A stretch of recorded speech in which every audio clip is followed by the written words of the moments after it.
अमित और सुमित बचपन के दोस्त थे। दोनों एक ही गांव में रहते थे और उनके पास एक एक गधा था। उनकी रोजी रोटी का जरिया यही गधे थे, जिन पर वे जंगल से लकड़ी और घास लादकर गांव में बेचते थे। गांव के लोग जंगल में शेर डर से नहीं जाते थे। ये बात अमित और सुमित को पता थी, लेकिन पेट पालने के लिए वे शुरुआत में डरते डरते जंगल जाते थे। कई दिन बीतने के बाद जब उन्हें शेर नहीं दिखा तो उनका डर खत्म हो गया। अब वे निडर होकर जंगल जाते और गांव वालों के डर का फायदा उठाकर आराम से लकड़ी और घास बेचते।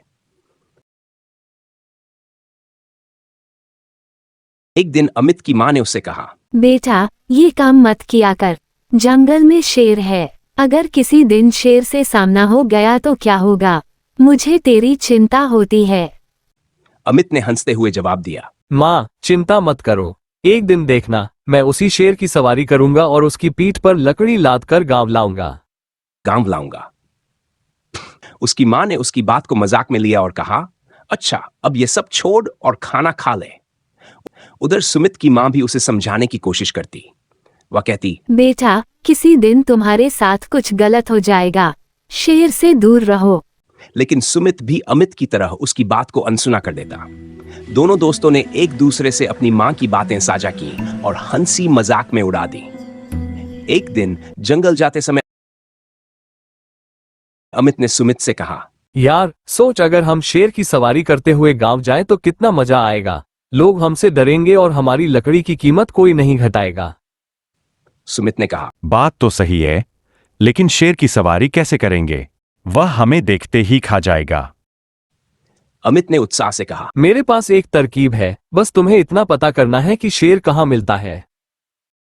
सुमित ने बताया, सामने पहाड़ी के पास नदी दिख रही है। शेर पानी पीने वही आता होगा। हम वहां चलकर देखते हैं। दोनों ने अपने गधों को पहाड़ी के नीचे बांध दिया और ऊपर जाकर छुपकर बैठ गए।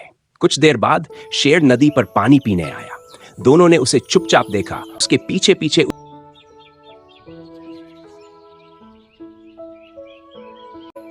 उसकी गुफा तक गए। शेर अपनी गुफा के पास जाकर सो गया।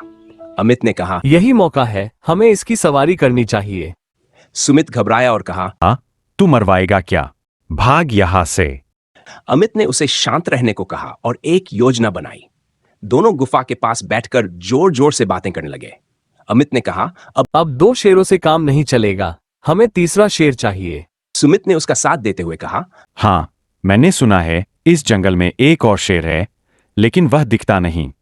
अमित ने आगे कहा, अरे, जैसे इन 2 शेरों को हमने गधा बना दिया, वैसे इसे भी बना देंगे। यह सुनकर शेर की नींद खुल गई। वह उनकी बातें सुनकर डर गया और सोचने लगा कि अगर उन्होंने मुझे गधा बना दिया तो मेरी पूरी जिंदगी खराब हो जाएगी। डरते डरते शेर गुफा से बाहर आया और बोला, भाई, मुझे गधा मत बनाना, मैं तुम्हारी हर बात मानूंगा। अमित ने अपनी चालाकी से उसे यकीन दिला दिया कि अगर वह उनकी सेवा करेगा तो वे उसे गधा नहीं बनाएंगे। शेर ने उनकी शर्त मान ली और उन्हें अपनी पीठ पर बिठाकर गांव तक लाने का वादा किया। अमित और सुमित शेर की पीठ पर बैठकर गांव पहुंचे। गांव वाले शेर को देखकर डर गए और अपने घरों में छुप गए। अमित ने घोषणा की, डरो मत, ये हमारा पालतू शेर है, ये हमारी हर बात मानता है। गांव वालों ने शेर को देखकर उनकी बात मान ली।